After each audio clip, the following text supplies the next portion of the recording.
Hi friends, నీటి మాట లోపల మనం బంధము అనుబంధం గురించి తెలుసుకుందాం. బంధము అనుబంధం. పడవ చుట్టూ నీరు ఉండటం వల్ల పడవ మునిగిపోదు. పడవలోనికి నీరు చేరడం వలనే పడవ మునిగిపోదు. అలానే మనిషి సంసారంలో ఉన్నంత మాత్రమే చెడిపోడు. పడవలోకి నీరు పోనంత వరకు పడవకు ఎట్టి ప్రమాదము లేదు. ఎప్పుడైతే పడవలోకి నీరు ప్రవేశించడం జరిగిందో అప్పటి నుండి మునిగిపోవడం ప్రారంభమవుతుంది.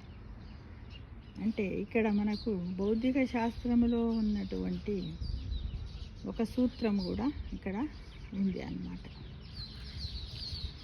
సాంద్రత అని ఆర్కిమెటిక్ సూత్రం కూడా ఇక్కడ అన్వయించబడుతుంది.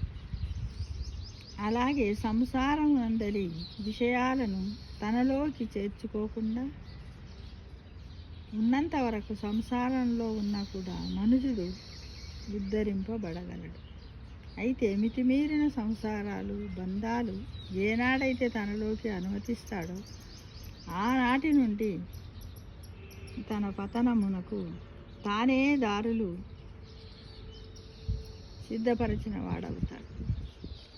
ఈ ప్రాపంచికమైన ఏ బంధమైన పరిమితి మేరకి అంతకు మించి అతుక్కుపోవడం వినాశనమే అని మనము తెలుసుకోవాలి మిత్రం. అంటే మనం సంసార బంధంలో ఉన్నప్పటికి కూడా మనము ఏ విషయం ఒకవేళ మనకి ఏదైనా బాధ కలిగింది, ఇతరులు మనల్ని బాధ పెట్టారనుకోండి, అది మనం ఎంతవరకు ఆలోచించాలి? ఇది నిజమేనా, మనం ఏమన్నా అన్నామా లేదా, ఎదుటి వాళ్ళకి అర్థమయ్యేటట్టు చెప్పాలి. వాళ్ళు అర్థం చేసుకోకుండా మూర్ఖంగా అట్లే ప్రవర్తించారనుకోండి, అప్పుడు ఏం చేయాలి? ఆ బంధాన్నైనా ఆ అనుబంధాన్నైనా పక్కకు పెట్టేస్తేనే మన మనస్సు నిశ్చలంగా ఉంటుంది. లేకపోతే ఎలా ఉంటుంది మిత్రము?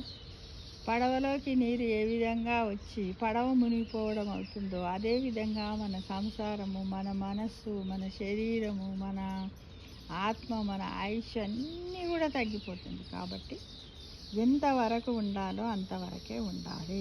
అంటే దీని అర్థం ఏంటి? పరిమితి వరకే ఏ బంధమైనా కూడా మనం పరిమితి వరకే ఉండాలి. కానీ వాళ్ళకి అతుక్కపోయి ఉండి మనము నాశనము కావద్దు అనే విషయాన్ని మనం ప్రతి ఒక్కరం తెలుసుకోవాలి.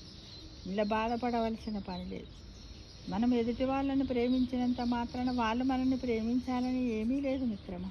వాళ్ళ ఇష్టం, ప్రేమించవచ్చు, ప్రేమించకపోవచ్చు. కాబట్టి ఏది కానీ మనము అతిగా ఉండకూడదు, అందరితో ఉండకూడదు.